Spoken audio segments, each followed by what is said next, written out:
বাংলার মুখ আমি দেখিয়াছি, তাই আমি পৃথিবীর রূপ খুঁজিতে যাই না আর।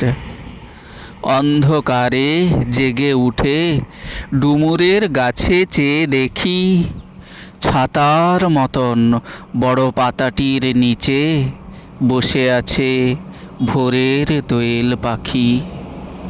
চারিদিকে চেয়ে দেখি পল্লবের স্তূপ, জাম, বট, কাঁঠালের, হিজলের, অশথের করে আছে চুপ। ফণিমনসার ঝোপে সটি বনে তাহাদের ছায়া পড়িয়াছে। মধুকর ডিগা থেকে না জানি সে কবে চাঁদ চম্পার কাছে এমনি হিজল, বট, তমালের নীল ছায়া বাংলার অপরূপ রূপ দেখেছিল।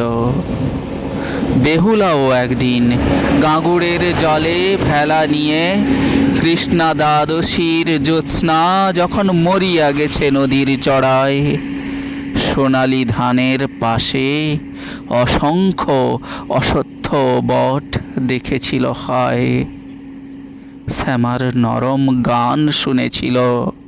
একদিন অমরায় গিয়ে ছিন্ন খঞ্জনার মতন যখন সে নেচেছিল ইন্দ্রের সভায়, বাংলার নদী, মাঠ, ভাট ফুল ঘুঙুরের মতো তাহার কেঁদেছিল পায়।